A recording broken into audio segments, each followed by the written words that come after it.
the idea of how AI works is what brought me over to actually trying to use AI, right? Because initially I was kind of like, it's a thing because it is wrapped in such a user-friendly interface that any Tom, Dick, or Sally can just, be like, let's see, a barbarian with a knife.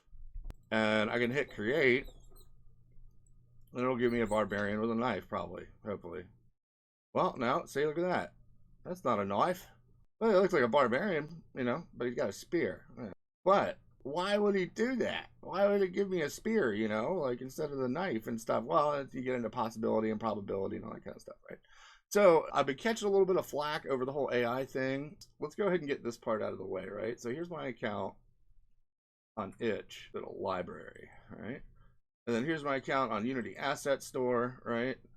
So before anyone gets mad at me, for me, what I had to do is I had to start small and build over time, right?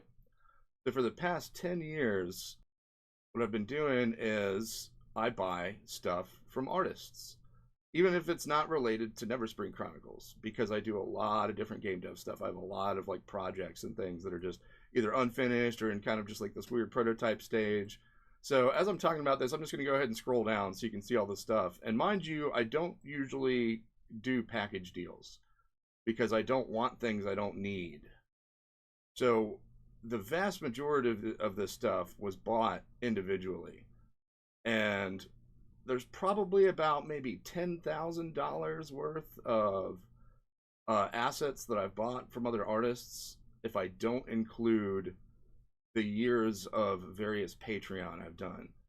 And now that's a big deal for me because I've been physically disabled for a while now from bad injuries, hence the moniker Ogre Leg, right? So I make about maybe like $12,000 a year if I don't get any extra income from anything. And so to spend about $10,000 over 10 years, you're looking at an average of about $1,000 a year dedicated to a lot of stuff that I've never even used. Haven't gotten around to using yet. Yeah, we're still going down the same thing of assets. These are all the artists I've supported. This is all right. And so this is just an example of how, I've got receipts. Like, this is what I do. I'm an indie game developer. And so I am quite active in the indie art and indie music scenes, quietly so. I don't like go around talking to people really. I just mind my own business. Oh, here we go. We finally made it to the end. So okay,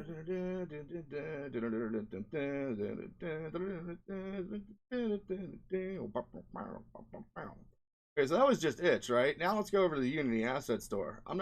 Luckily they have a count here, so I don't have to roll through all of these because I can only do 100 at a time. But if I were, out of 630 items, oh,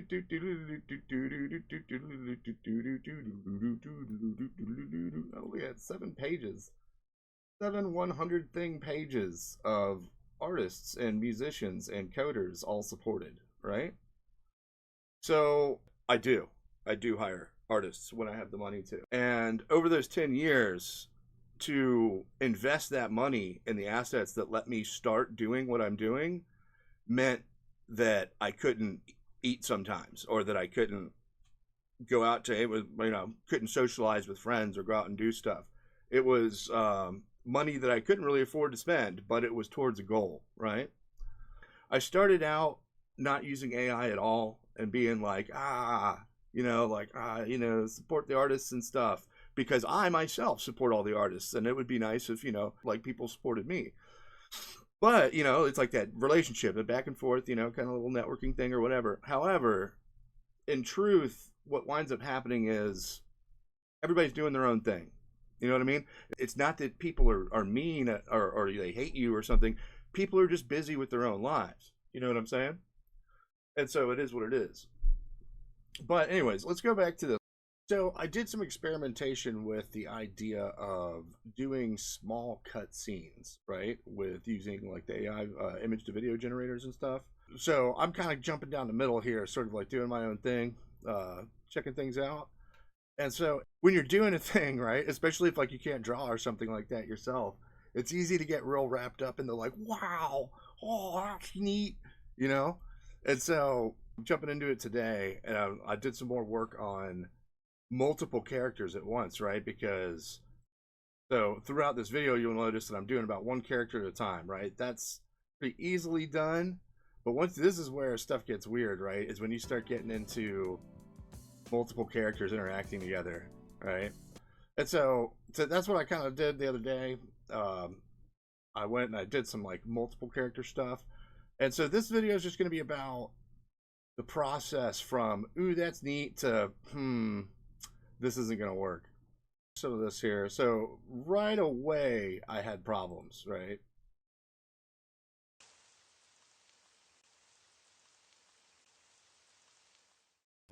So in that scene right there, there's a lot of small little details in Neverspring, like just like lore and stuff like this.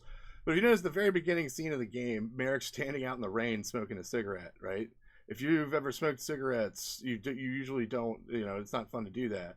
But in Neverspring, because magic's in everything and like everything's like different there, this is what like a quote unquote cigarette is like in Neverspring, right? You have all these little runes and stuff on here that basically harness the element of fire from when you light the cigarette and can keep the cigarette dry in the rain, and it also keeps them like fresher longer and all this kind of stuff. So that's like part of Merrick's character, is that he's like, kind of he's just a thief and sort of a street rat, like, and so he happens to be a smoker. And so like, again, this is what I talk about when I say like I'm always looking for ways to tell more of the world's story in like different ways. This is just more of that, like that character design stuff that we did, right? So to test it, I went to go do that because it was supposed to fade into the next scene, right? But of course, this is a pretty novel concept, right? Like the idea of like this sort of thing happening. There's probably not a lot of stuff out there. So of course, the AI struggled in conceptualizing what I was talking about, and that was about the best I could do. Let me fade into here, and also again, immediately we have problems, right? So what I had to do to get this image right, and again, this actually stems back to the problems I had in sourcing assets from artists to begin with, is that the world of Neverspring is very conceptually different from anything else that's out there, right? Because even if you were to say, if I were to just look at this, as a matter of fact, the structure of this, it makes me think Final Fantasy VII, right? But it's not like Mako, and there's no cars or anything like this. It's a slightly different, like, everything's like, there's a variation on everything. It's almost more clockwork than steampunk, and more like Magitech than like whatever the tech was in Final Fantasy VII. Right, so it's a little more high fantasy. Like if you went, like, if you added technology into a more high fantasy environment, this is what it is, right? Because the whole idea was, what would happen to a culture if you left it alone and it developed like past the fantasy genre, but it's in a fantasy world, right? This is what I imagine it would be like. And so you have like all the magic and the pipes and the mana and all this stuff. But to conceptualize that for the engine was very difficult. I had to go and like generate a bunch of different images and a bunch of different tests. And the best I could get was about this.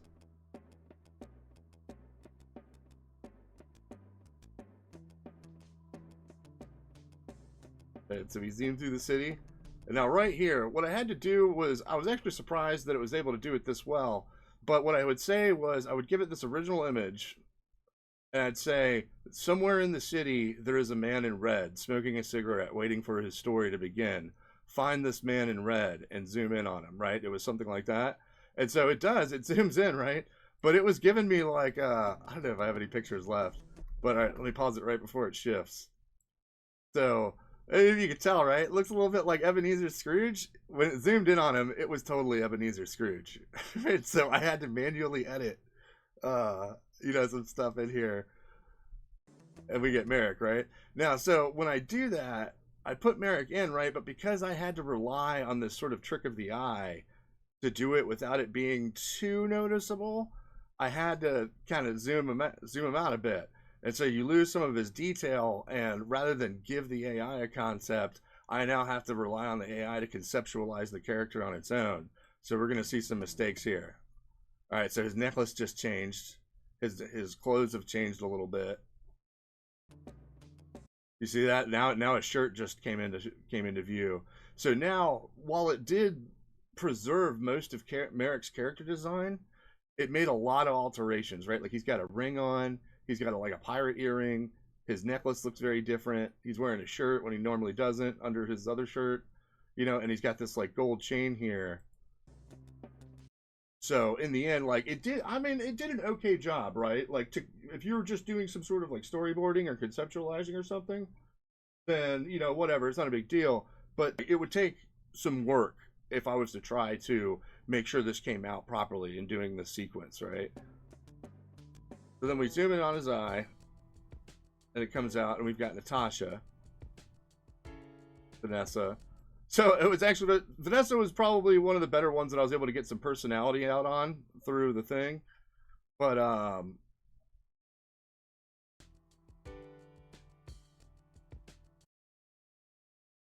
so Natasha's, I mean, it's just her standing there with the book, so there's not a lot to say.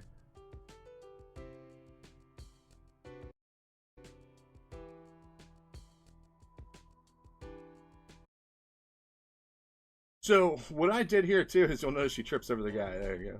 Although in editing it came out a little bit weird. It looks more like a hiccup than it actually does in the thing. But she so this one I probably took more time on because it was one of the first ones I did.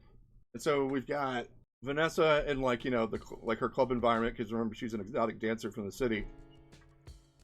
And so we got her talking there, and we got the guy that jumps up here and gets in her way, and then she spits on him and then trips on him and then pulls out a steampunk pistol. So this worked out pretty well, right? Like that's close to what I had envisioned, like the weaponry looking like in there. So I didn't have to do too much work for that one.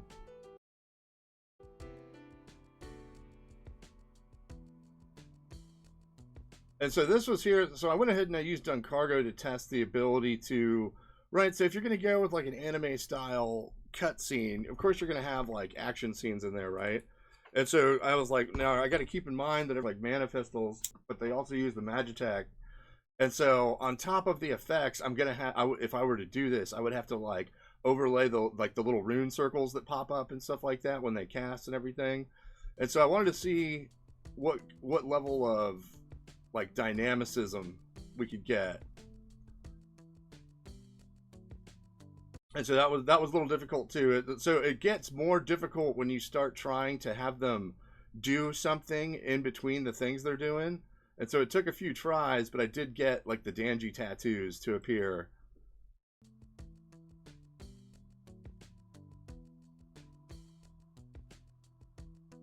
And then we come into Natasha, and I was like, all right, let's experiment with trying to get some emotion out of somebody. So Natasha, who tends to be, you know, she's very bright and intelligent, but she's like kind of, you know, she's spunky, and you know, she's very little sister kind of stuff.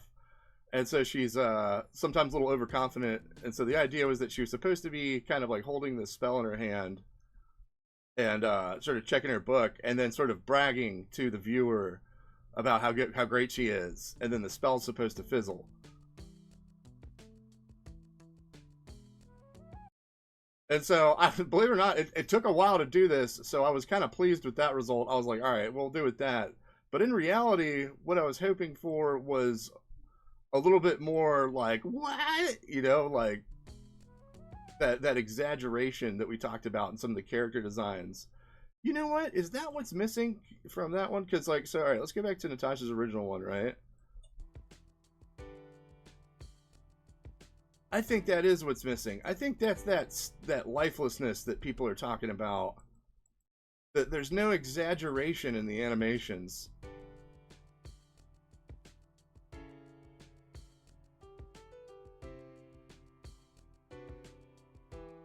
Huh. That's probably the best. Why did Vanessa's stuff always come out way better than everyone else? I don't know. Maybe it's because I did find that out too, right? So if you have if the concept of a character is really clear, or an image, that the AI has a much better idea of what to do with it. That's a whole other thing. So yeah, that's what it is. Like, so they animate kind of stiff, don't they? Like, there's no exaggeration to their.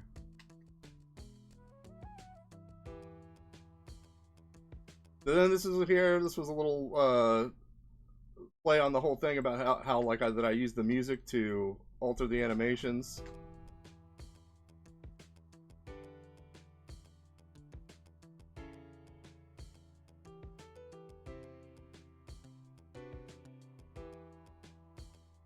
So we have a little bit of issues here too. So like, because it started here, and you see it's got his like the kind of sideburns he has, or it's not really sideburns, it's like his hair. But the engine, or not the engine, the AI interprets them as scars or something on his cheek. I mean, it looks cool, but that's not how the character looks, you know. So, and then here too, as one of the commenters pointed out, is you get this real uncanniness a lot of times. Like, look, like his eyelids are like translucent, like it's like some dude from Species or something.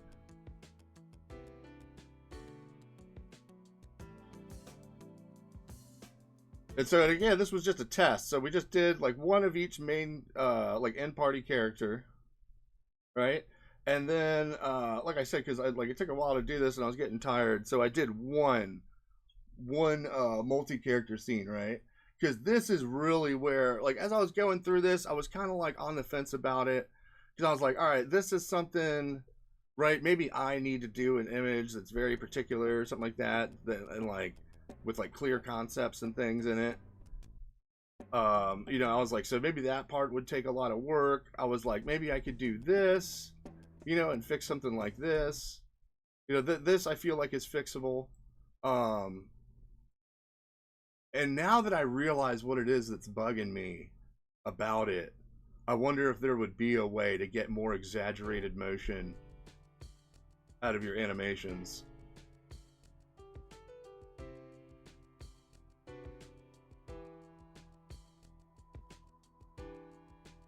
See, like, and even though hers was pretty good, that could have been a lot more exaggerated, right? She could have swung wide out, and her hand, because her hand only goes like that far. That's like an actual punch. Like, she could have like really like gone into it, and the guy's feet could have come up. You know what I mean? Like, it could have been more exaggerated, especially since we're kind of going for like a sort of a comical effect here, right? Because Vanessa like doesn't take shit. And while that might not sound like much, that's actually a huge deal. The fact that it's not exaggerating its motions, that's a really big deal. And I think that's where we're, you know, man, that makes a lot more sense now. Because I would watch some of the arguments against AI, and they would be like, there's this lifelessness to the AI. And I would look at some of the images that was generated, and I'd be like, well, if I didn't know that that was AI already, like, you know, I do some stuff and blah blah blah. But like, now that I'm looking at it in the animation, because there was something bugging me, I think that's what it is. Like, so in his breath there, he could have taken a much deeper breath and like held it for a minute. So, yeah, you see, that's just that little shrug. Like, it should have been like a all right, you know, like kind of thing. I see what they're saying.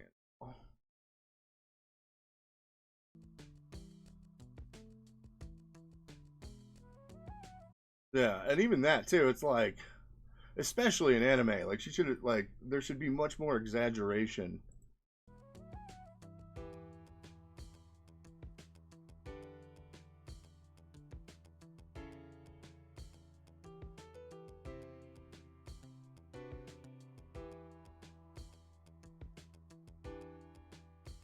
Then of course you got issues like this too.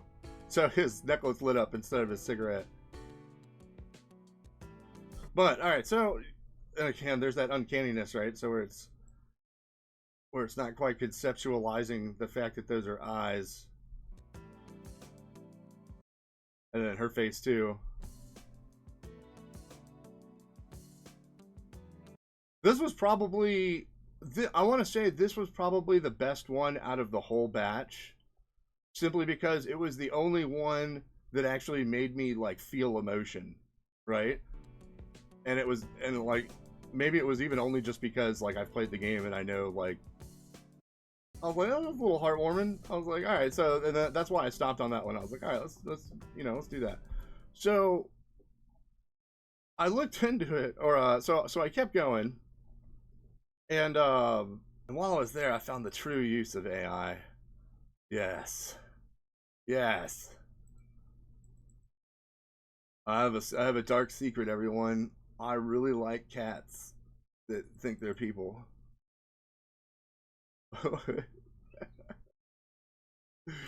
Do I have? Where is it?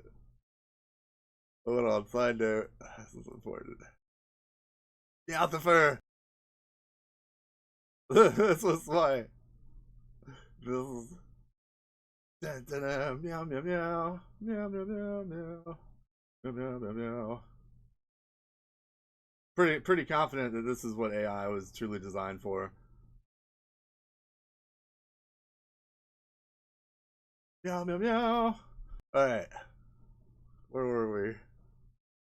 So I did a couple of things in practice, right? So I made 2 videos basically overall. This is like 2 versions of the same one where I test like how music interacts with a scene.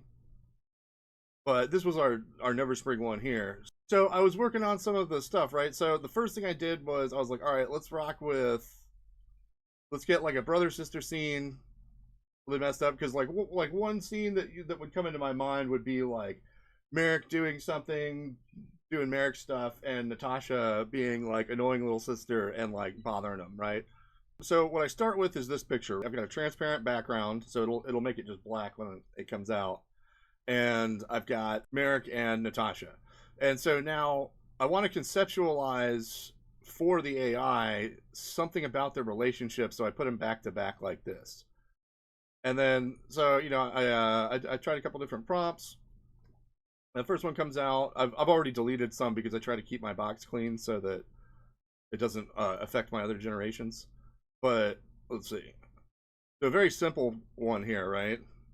Just that the sister's annoying, right? Not much to go on. We just did a 5-second one too.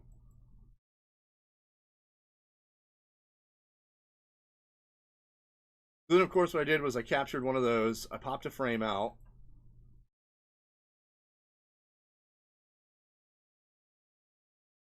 Right? So I grabbed this frame here. And the reason why I grabbed this one and not one where he had the cigarette already was because I want to have the AI infer from their facial expressions and their stances, right? So this was a good, clear shot that gave me character through body language. So I was like, all right, so let's go on this one. Do it again.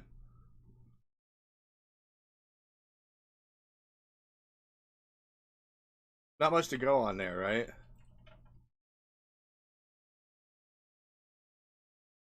So we try it again, but we change up the prompt a little bit.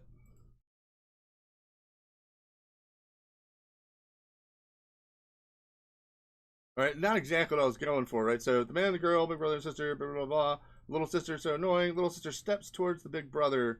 She bumps him with her hip. The big brother drops his cigarette, right? So, not exactly. It got like kind of the concept of what I was going for, but it didn't follow direction. And I did like a whole video on why that is and stuff like that, but I just figured I was like, nobody cares. So I'm gonna skip over that whole thing. Okay, so we did it again.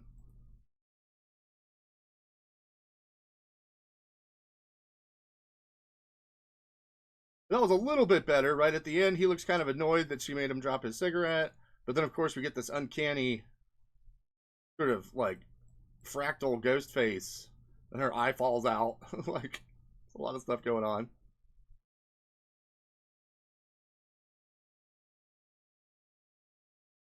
But I do think that I found. Oh, I did. So I found one frame that I thought might be useful. So I popped that frame out, right? And then what I'll do sometimes, just to check how the AI is inferring on my image, I'll put in a blank prompt and let it do its own thing. So it changed.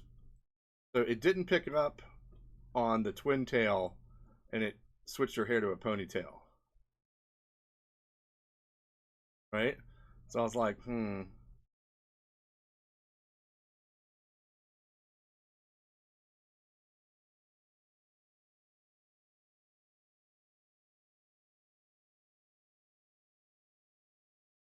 And so there I was like, okay, this is a little bit better. We still have some problems here where, like, partially my fault, but because Merrick's stance is one way and her stance is another in the original image, you find it some small issues, like what kind of ground are they standing on that her foot is like that? You know what I mean? But but so let's say that we ignore like little imperfections like that, right? Let's say like that we keep trying, and I'm looking at it and I'm like, all right. And so this was around the time where I had to stop because I had some stuff come up. But I did have a few others here because my plan was to do this, right? And I might go ahead and do it just to show you what it's like and how the process goes real quick. Because if I had to rely on this to create a cutscene, right, this is pretty much what I'd have to do. Because I don't have, like, my computer can run a lot of stuff on its own. Right now I'm on Domo AI, but it can't make like long things. Like I'd be lucky to get a 10-second video on my computer, which is the maximum that you can make on Domo, So the idea was I was like, all right, so let's say I've got this one where she grabs him. So let's go ahead and download that. This is after she's grabbed him, and she just kind of cutely hangs on to him. So let's grab that. And then this one, she just gives this blank stare. I don't even know what's going on there.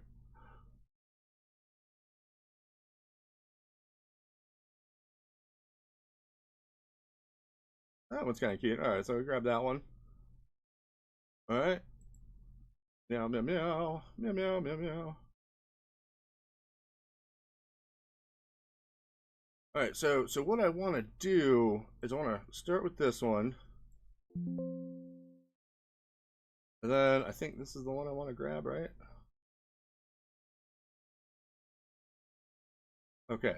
So then what I got to do is I've got to go to video frame extractor. We pop this puppy in there. And now I got to find a frame. I think that's a good one.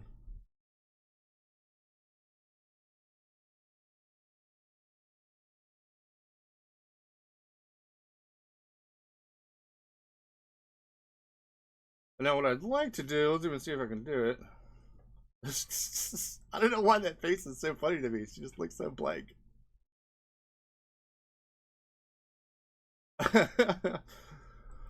Alright.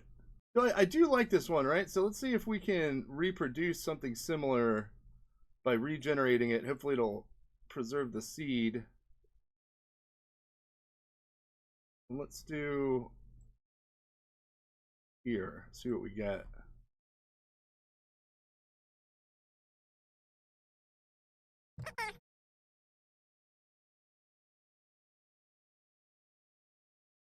Dude, then you have problems like this, right? Where sometimes the contrast is slightly different from thing to thing, and you get this and then also if I have to pull a frame for some reason, sometimes the image is slightly different size. See that?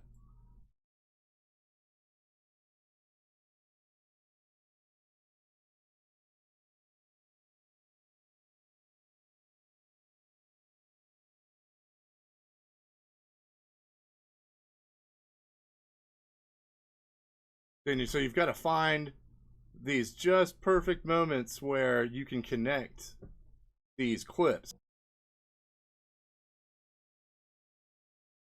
And so in doing this too, you run into all sorts of problems. Like it'll drop context in all your characters because like if your character has to turn around, if they don't turn back around to where the next frame that you have to pull and generate a new clip from, if they don't turn around enough where the AI can infer the rest of their outfit or something like that properly, then details start dropping off, right? Things like as you'll see in the other video when I talk about it, like like how the girl's tiara drops off, like there's no tiara on her now. Or what'll happen is if they turn around and it can't see their face in one frame, and then you've got to keep generating into the next. Well, when she turns around, it's not going to be Natasha. It'll be some completely different character, you know. So I'm sure that if I had a good enough computer, there'd be ways to like work around this, you know, and like direct or to like, you know, maybe like utilize Laura's or something like that for my characters. But right now, looking at it just from, you know, like using something like a online video thing, right, which is what probably like your average person would have to do, in that way it's not looking good, right? And so what I would have to do is basically rely on getting these clips just right together.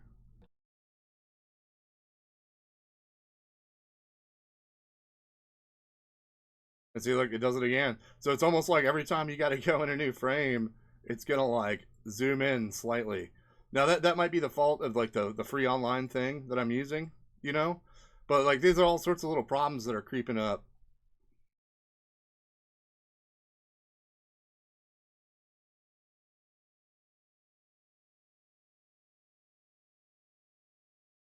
All right.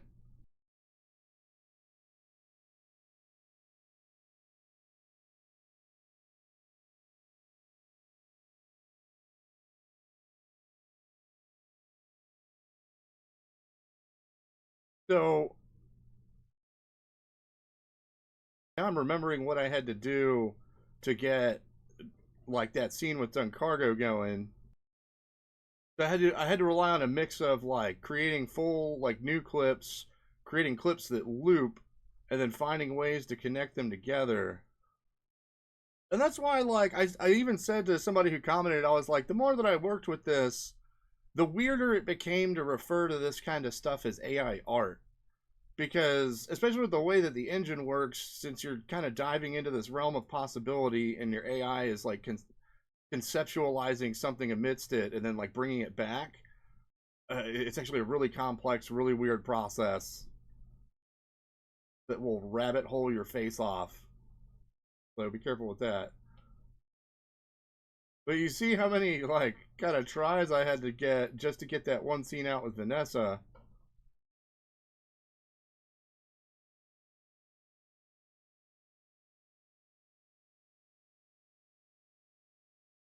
Right, so that was probably the best I could do there. It would probably also help if I upgraded my video editing software. But yeah, I don't know if you can see it, but there's like even though this was a pretty detailed one that did a pretty good job, it's like all wavy and like it's just strange looking. Yeah, so there's where I had to edit American a couple times. And see if I was too far away, it would give a really weird change in his clothing. And so as I was working with this, right, I was like, and you know, we can even run this final test that I had for it here. Because so I had a couple problems, right? Like you can't just drop stuff in like this and then expect it to start fighting. You need to assist the inference of the model, right? You need to help it with an image that's staged properly, that it can infer the intent of your prompt, right? And all that kind of stuff. So if you were to do like a combat one too, and then you've got to get your characters put in there too, like it was a neat concept, but the more I worked with it, the more I realized just what it like how much was going to be involved. You know, there's going to be a lot of editing, a lot of you know, because like I said, it's not like it's weird calling it art because it's not like you're doing stuff. It's like you're finding things, right? You're like more of a treasure hunter than an artist, and like you and your partner in crime, your AI, are kind of like pulling all of these concepts of what could be and bringing them into what you know what is. So you've got to like search through possibility and find the right stuff, you know, so you can imagine how much scratch you generate. Let's see, maybe one of these would do. And so as not to waste my time, what I'll do to check the model's inference of my image is, like I said, I'll just do a blank one. And if it does anything near what I'm hoping in, like what I'm gonna do with the image, then I can go ahead and move forward. If it gets real confused and like does nothing, then or if it does nothing, then it means that the model hasn't gotten a grasp of what the image is. So like we'll test this right here. And like I said, like you'll find that I'm not getting real crazy with prompts and stuff like this, and that's because I've done a lot of research into how these things operate. I'm probably not doing this the same way normal like people normally do this because I'm very aware that it's not me doing this stuff. You know what I mean? Like that I'm working with something that I'm about to send somewhere to find something. And so there's like like the way that I do it, there's a lot of preparation involved where I'll prime the model with anyways, it's a whole thing. Okay, so let's see what some of our results are. Okay. So it's got an interesting it does have a concept of what's going on in this one.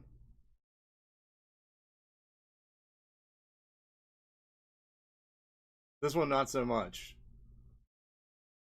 That's funny. I would have thought that it would have had a harder time with that one. Right? So look, that's the difference between these, right? And so like this is what I'm saying, like it's a whole process to have to do this if you're coming at it from a point of like any kind of artistic integrity and you actually like care about the output, you know? So this one, the engine, I would have to over explain this. Like this one, that's not a good image to work with. Oh, it gets this one too. Excellent. All right. But again, so like you'll see this uncanniness. It obviously understands the concept of what's happening, but it's still having trouble with the man. Like I think it sees this and it's not sure if he's like an elf or a dwarf or something, and so it's like. And again, though, look, we've got this problem with that. Like, there's no exaggeration. I feel like that's an actual body range of motion. Like, imagine this. Like, so this is pretty cool. Like, if we're being honest, you know, like, okay, this is cool. You brought my image to life. I didn't even have to tell it what to do, right? And so, but imagine if you had been like, you know, and his sword's like all the way back, like it's like, you know, almost perpendicular with his spine, like he's really reaching back, and like the spider's leg comes up, like like way higher, you know, and his mouth's open, like, you know, you exaggerate the stuff, and then when he swings it, you know, he's just like arcing it down like as hard as he can, you know, like, but instead he just kind of hits him with it,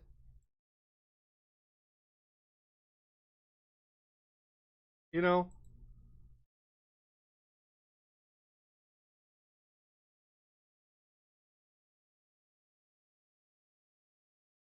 All right, so in this image now, remember that first one we deleted, only the orc was talking.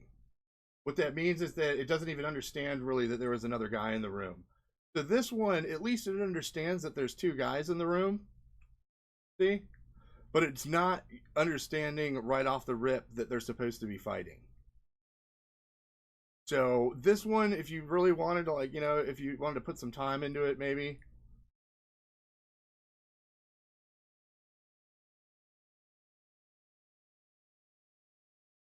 Oh wow, it really conceptualized that one, so that was good.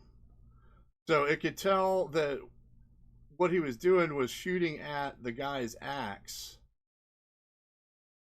And we can see that it does understand that there's two subjects in the room.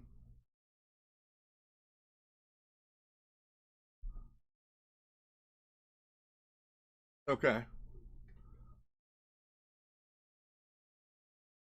It's the Hulk.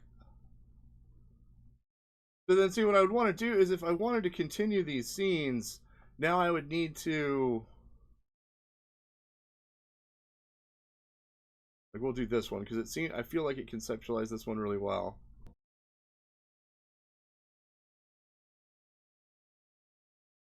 And we'll just do like we're not even gonna go into it hard, like we're just gonna go from the last frame to the next frame, like we're leading into a new thing, right? And we'll go ahead and regen off that one just in case we get access to a seed.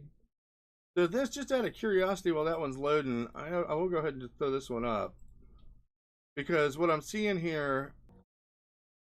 So just thinking, I was like, I don't think it's going to be able to infer anything from where it ended, but I do see a momentum building in the orc that dies as if it knows it's about to end the thing, right?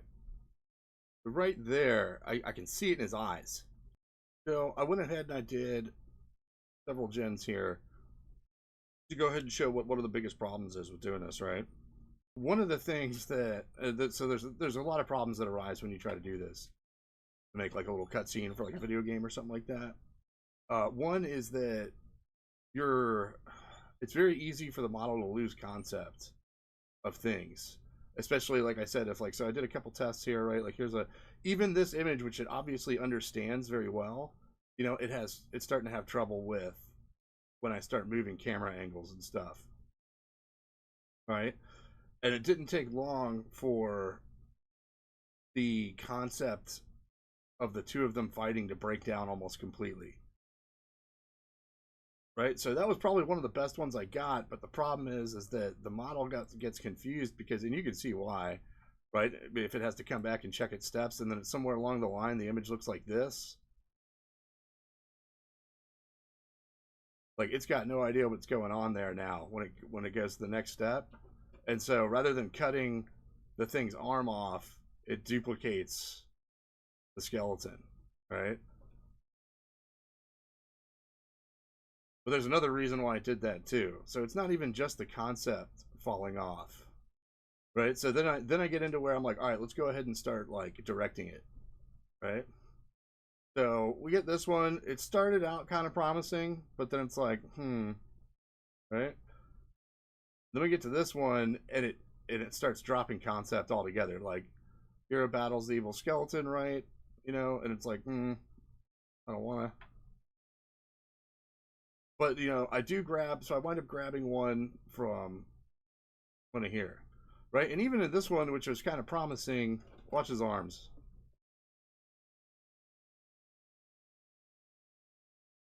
You see that? Like, I mean, luckily it fixed itself, but it blends his arms together, doesn't show him letting go. See? Like, you can tell that it had an idea of what it wanted to do, but it didn't quite get there. It wanted him to let go with his other hand and bring it back where it is now, but it didn't quite work.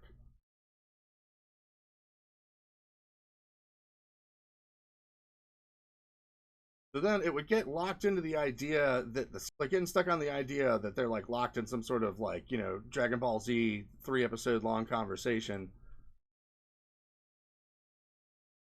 You know, so I try to like, so this is where I start trying to kind of direct it a little bit more.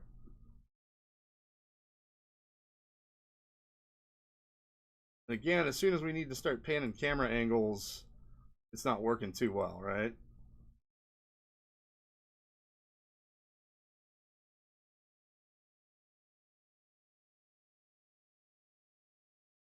Again, we go back to another episode of DBZ there.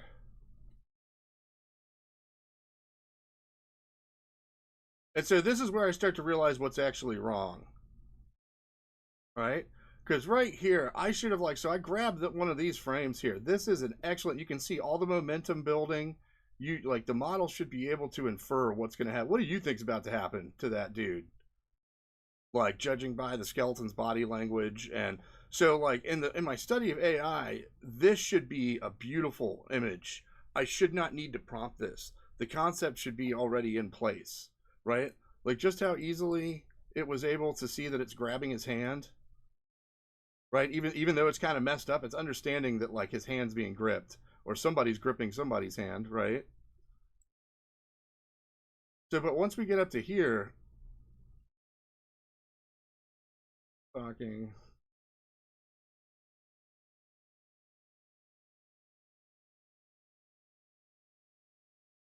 right? Once we get up to that point, you know, he grabs his hand.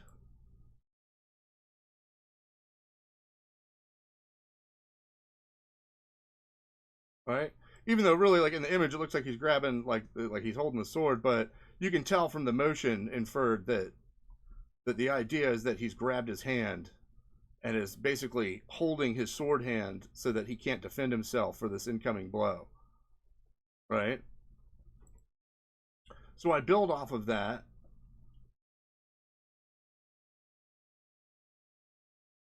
With what should have been a very direct prompt. And not only does he kind of pussyfoot around until the last second, when he does finally strike, he changes his course of motion and strikes is like doesn't do like strikes completely away from where I directed here. And this is when I realized I was like, oh, I think I know what's going on.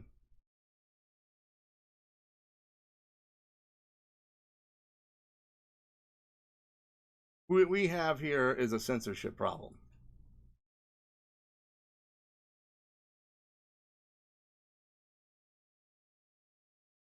So, and like, I think I mentioned it before. This is actually your biggest problem with AI and it being able to do the stuff you want it to do. Is that it's so crammed full of censorship, like that. I like in the occasion that I would get the skeleton actually being killed by the warrior, it would probably be an accident, right? It would probably be me getting around some kind of guideline.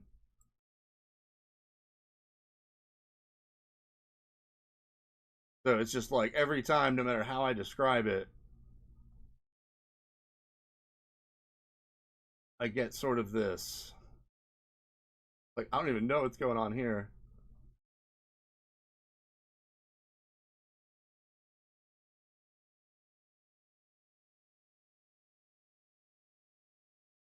You guys all like vogue for a second. Like, what? I can't even imagine what that would be. Like, maybe it thinks he has a second sword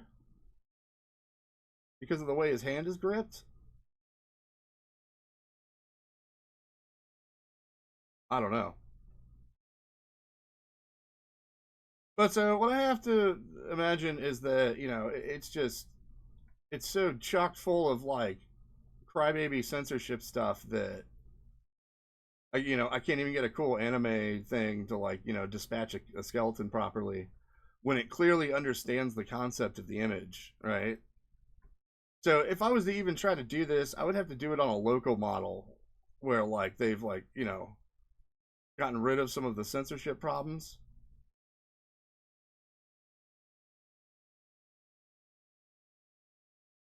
And the amount of editing that would go into this is, I mean, if you're going to spend that much time, like I might as well because I wouldn't mind it like, if I just sort of got into illustration myself somehow and it didn't look that great.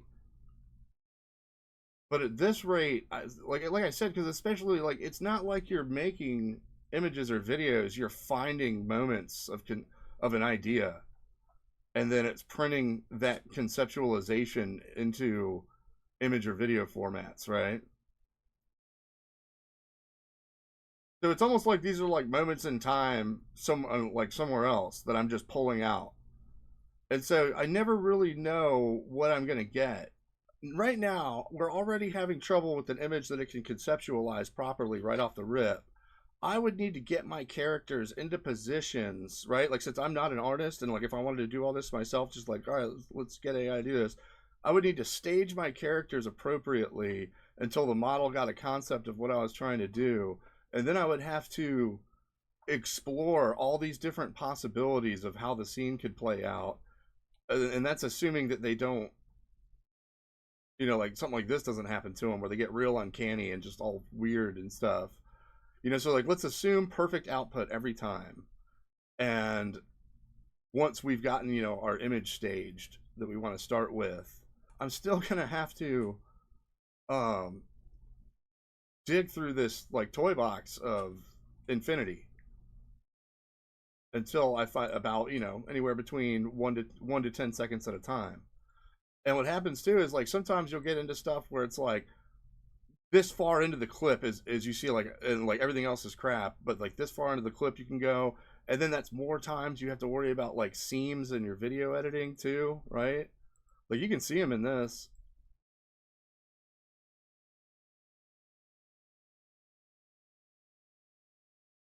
See that? I'm actually surprised you didn't see the first seam because it looked pretty rough when I was editing it, but it came out pretty smooth. Oh no, there it was that time. I guess it depends on how well it goes. See, and it's already changed her eye color. She has green eyes there. She blinks and they're blue.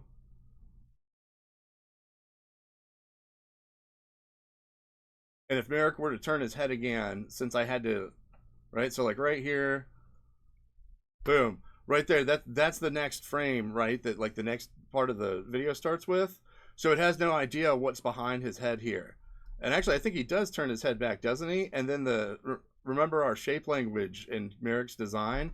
See, it's already dropped off the triangles on his sleeve from the buckles. See, so if you were to silhouette this, you would lose Merrick's little signature shape language that we used to break his silhouette, right? I don't think, no, he doesn't turn his head back. So right. There was one clip where he turns his head back and the triangular shape of his bandana gets messed up. So, because remember, we're not just trying to make like motion and stuff like that. Like we want to preserve our character designs, and we want to. But then again, the biggest problem for me, to be honest, is the fact that the AI takes the motion too literally. This isn't so much animation, and maybe that's because of the conceptualization of the AI. But this isn't so much animation as it is a realization of motion, right? Like there should be way more exaggeration. Like right there, like when she goes to hug him, her elbows should shoot way out, right? Like maybe her face should light up, and then she should like really grab into him, you know, like, and he should almost like go off balance from it. But it's actually inferring like probably like her weight, the density of her character, Merrick's weight and density, and all this stuff too, right? So that when they come together, Merrick barely moves, which is probably what would happen in real life if a small girl like Natasha like bumped into, you know, just a grown guy like Merrick. So I mean, it doesn't. Don't get me wrong. It does a great job of inferring the motion and then like interpolating it into your clips. But as far as how animation works, like let's look up anything that's animated. Okay, this should be a good one here. Like, look at the exaggeration of movement.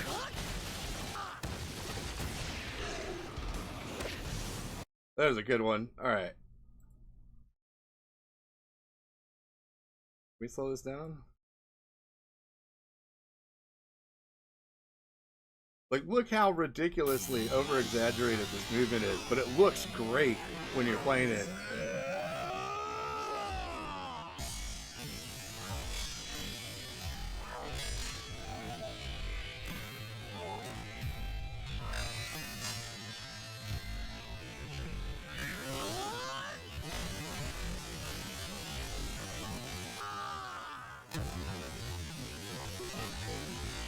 Like, you see that too? Like, see how he like stretch and squish?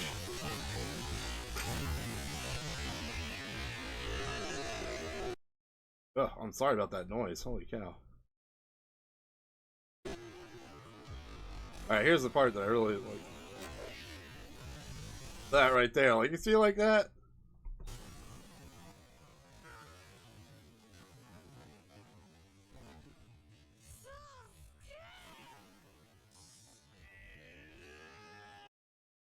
Like, yeah, and see how everything's like stretching and squishing to imply like speed?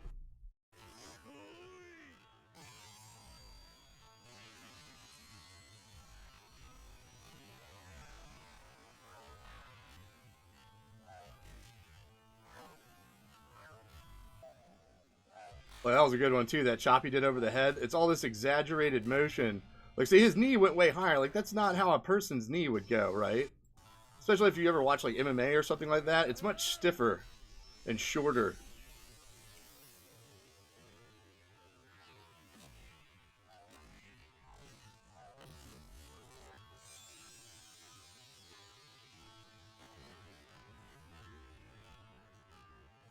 And again, we've got this stretch and squish motion to show like the speed.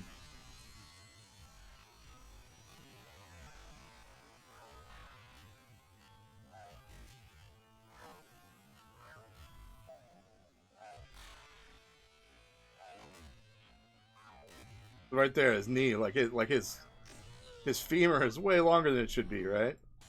But it looks good. It looks good in animation. Because we're not getting any stretch and squish, we're not getting any exaggerated motion. That might be the most exaggerated motion we've gotten out of one. And then on top of that, we've got this censorship problem where like you can't even do anything that it deems like too violent or something like that. At this rate, and it's a shame too because of what like AI is and what it does and like what it could be doing if it wasn't fettered by all this stupid crap. But at this rate, this stuff's really only good for it's only good for sweet cat videos and stuff like that. Like I don't foresee being able to, maybe if I had a powerful enough machine to do my own workflow and I could do longer videos, maybe like up to 30-second clips at a time and like put in lauras and all this kind of stuff. But the amount of money you would have to spend on a computer that could do that well and then still be able to work on all your other stuff too, where it's not like it uses the entirety of the graphics card or the CPU or anything, then that's outside my league. I'm not, but so I did do some other experiments though, right? Like I was like, look, what if we did it this way? And I was like, let's try to make a like an actual art thing, right? Like if I was to be like artistic about it and I wanted to do something like artsy, like what would I do? And so I went into a test with this video here, right? This was originally going to be, this was when I first started with the videos and stuff. I was like, I wonder how far I can take a single image and how long of a coherent clip can I make, right?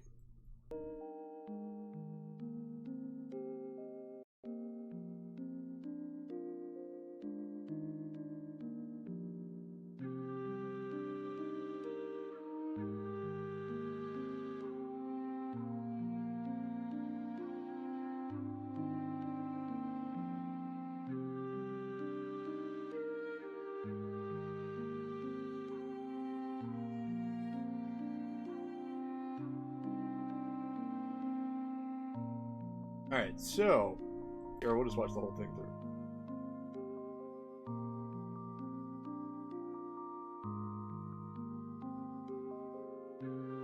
I may have ruined it all by pausing it.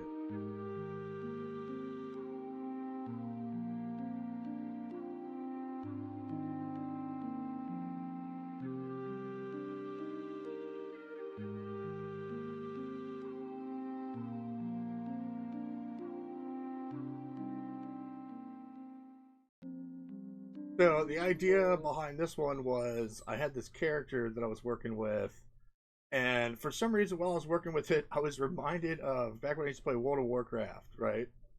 And there was this I was at like, I forget where I was. I want to say I was playing Horde, but I want to say Astronar, so it must have been somewhere in like wherever that was. I don't even remember what the place is called anymore. Splinter Tree Outpost, I think, or something like that. And like there was this guard, and it was like it was a girl guard, and I was playing with my buddies, and it was kind of, I was like, "Whoa, man, check out this one, dude! Her armor." I was like, "Dude, she looks tight," And I was like, "Oh," they're like, "Oh yeah," kind of things. And then some other players showed up, and so we had to like fight and stuff. And like I was getting my butt kicked, and I was like, and I was trying to get away, and I was redlined, and I was totally gonna die. And this NPC comes out of nowhere and just starts beating on the other guys, right? Because she's a town guard. And I was like, "Oh, dude, she came to save me. She's totally into me," like kind of thing. We were like joking and stuff. But then I noticed that the town guard wasn't standing where, like, when they reset, like, and like the other players left because there were too many guards. So I walked out to where all the players had been fighting, and she was one of the NPCs who had been kind of kited out, like, far to where, like, the other guards wouldn't come out to help her. And so her little NPC body was laying there all bruised and battered, and I was like, yeah! And it was just funny because, like, when you're playing games and stuff like that happens sometimes. Like, sometimes you'll see an NPC and you just like them or whatever, or like some NPC turns out to be really helpful, or like you're like, "Oh, cool," and then like maybe like something like some other player comes by or a monster comes by and like eats the NPC, and you're like, "Oh no," And so I was just kind of like, it reminded me of that, and then that led to some other train of thought too. Where I was kind of thinking about, it's like, how quickly like life can just sort of change and all this kind of stuff, and like all these things. So, anyways, like this whole like little web of chains of thoughts and stuff. And I was like, well, that would be cool to have just a short clip that I could extend later, maybe into like some other thing, And I had like this whole thing planned out, but I was like, let me start with this. So in the little clip, I just got like little chick or whatever. It's like an elf ranger getting ready for like in a big like medieval tent. And so this was just kind of sort of like to keep, because remember I was saying, I was like, how long of a thing can I make? So I have her just kind of like talking for a minute. And then where it got more challenging was right about here, right? All right, babes. And so what I needed to do was I needed to have something happen, but you know, I didn't want her just like I had to do a couple times where she just like walks out of the tent, but it's like all nonchalant and stuff. But it was supposed to be like, you know, like, oh, the bad guys have arrived, kind of the thing, right? So you see there's how she widens her eyes, like she heard something, and then she like spins out of the tent, and everybody else is like kind of like wigging out too. And then so like, and remember, I had to work with like maximum of like 5-second clips, maybe a 10-second clip, but there's more time for more to go wrong, you know, because you've got to like put these clips together. And of course, like I think I did all of this in 2 days, and like I did like at one point I just got kind of tired and was like, you know, fuck it with some of the stuff. And so you'll see like seams in the thing or whatever, like, but this was more of a concept idea, right? Like I was like, can I do a thing? I'll worry about the editing later and like making it prettier later, kind of thing, right? So I needed her to like look back, so like she's alarmed. They go out, everybody else is kind of like looking around what's going on, and then she looks back, because what I needed to do was, if you've never seen it, you're probably first going to expect that I'm just putting a pretty girl up, right? Maybe she's going to jump up and down, bounce her titties or something like that. But that's not what this is. This is actually like a small little micro story, right? So I try to build some sort of rapport between the viewer and the character, right? Where if you allow yourself to just enjoy the thing, you know, and just watch it, maybe you'll build just enough of a rapport with the character where you're like, oh, she's pretty cool, or oh, she's cute, or oh, cool, like elves are neat, or whatever, right? And then I also did an experiment here too with because like I said, it was going to be one long video that I continued. So by keeping the music the same throughout, I hope to, I have 2 versions of this up, and the difference is the music, right? So by keeping the music the same throughout, what I hope to do is kind of like set the viewer off, the first time viewer off balance, and they'd not know what to expect, right? So you build rapport with the viewer, something happens, she runs out, you're not sure what's going on, but right here as the music changes, she looks back, and there's a certain look to her face, right?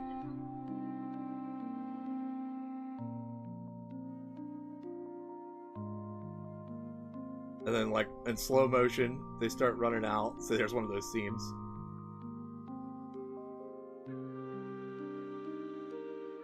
And you're still not quite sure what would happen as a first-time viewer, right? But I would imagine most people would expect that she's going to do something cool and overcome the dragon, right?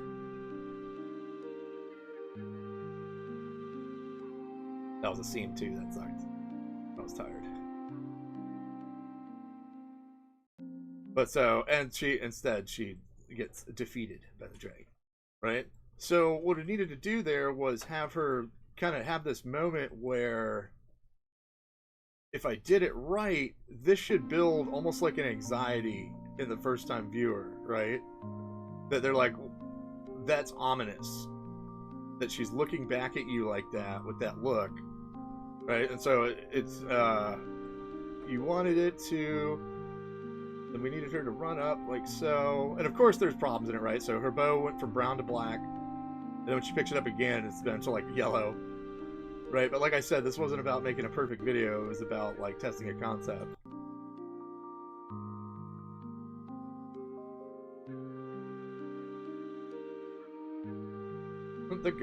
I like one of the commenters mentioned it too. It's like the guards just don't care about her at all, you know. And then I had to make it look like there was other people there, right? Because without having to control the other subjects who are randomly, like, you know, added to the thing, you want to add, you know, add some semblance of the fact that other people are there. So somebody hits it with a grenade or whatever they have.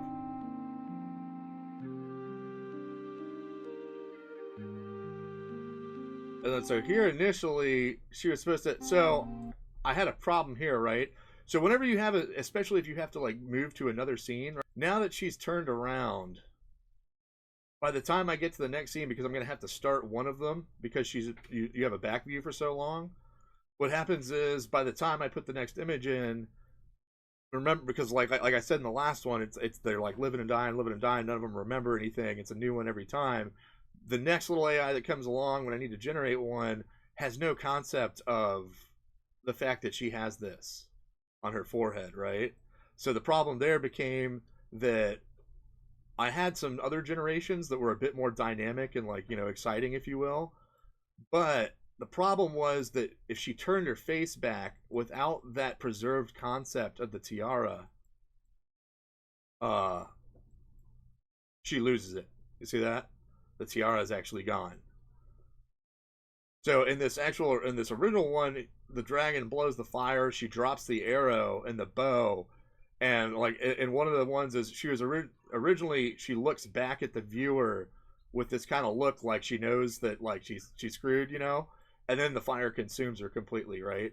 But since I like I said, I was getting tired. I didn't want to like go into like character to video or something, and then like I did test character to video, but it changes the resolution. Like it's almost like throwing an anime character in live action or something.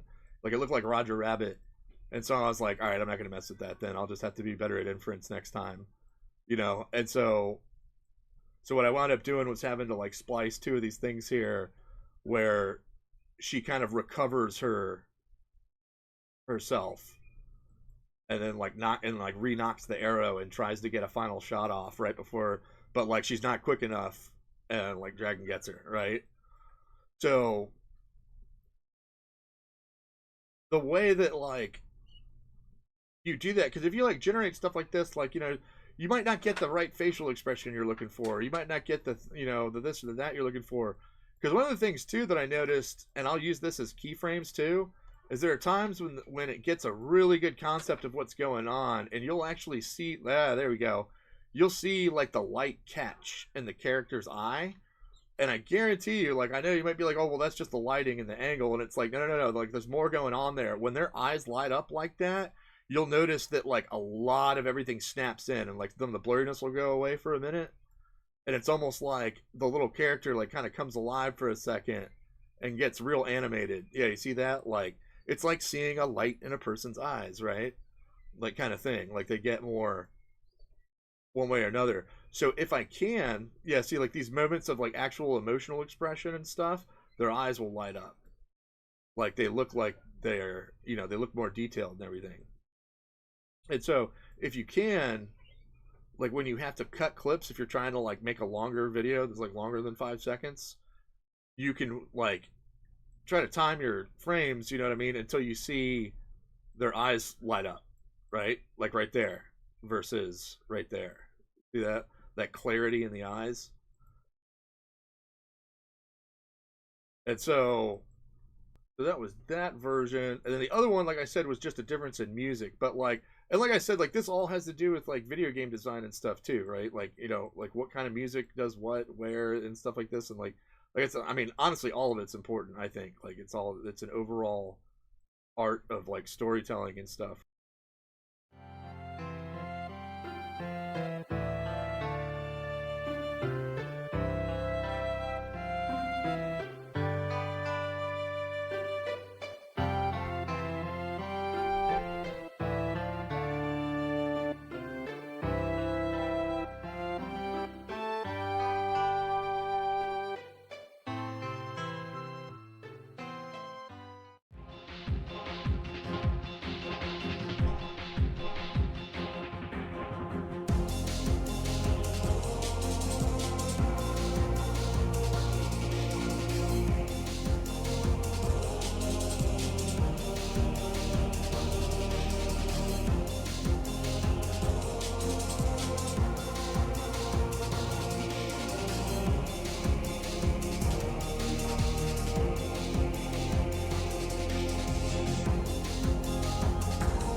So that was like the only thing that you change there is just the music, right?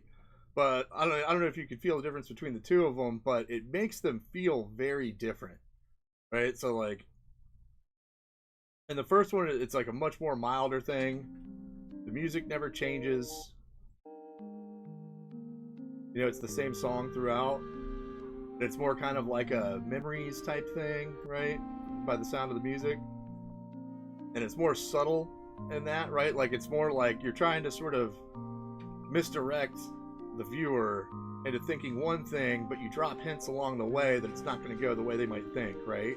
And so you get like kind of a tragic outcome more, right? While in this version, you get like more of which is actually just grabbed like some music from the soundtrack, more of like a village song kind of thing. Everything's fine, it's all gonna be fine, and then the song fades out, and then something starts happening.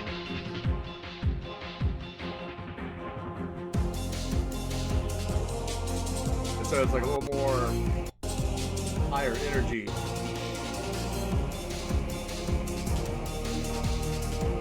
So oddly enough, like for myself, even having like made it, I found what I found was that in actuality, I found myself expecting her to win more with the higher energy music. Oddly enough, but that's just me. So, in the end of my little AI journey here, what did I find? What did I discover? What have I decided? So things like this, right? It's working out really great for it. Like, all I needed was just a background, you know, and then I'll like, you know, maybe like run it through a pixelator to do some stuff with and do some stuff, right? And then also, what I wound up using, I guess it wasn't really, as I was talking to someone else, they were, before I had done all the research into it, now I see what they were saying is it was more that I used a lot of machine learning tools and stuff to pixelize the artwork that I already had. And then we'd have like, you know, like face tools like on itch, right, that like use AI technology to do something like change their facial expression, but it just sticks to the face, like it doesn't mess up anything else, like stuff like this. Because like remember, I'm wanting to preserve my character designs here. I don't want to actually have them like messed up. So like I found that it's real useful for maybe you could make UI elements, um using it for stuff like changing one thing from anime to pixel art, right? If it's the same image, things like this. Maybe taking like your character designs. Like this was actually really useful. I found was once you've had your character, is you can just pop different backgrounds in them real quick.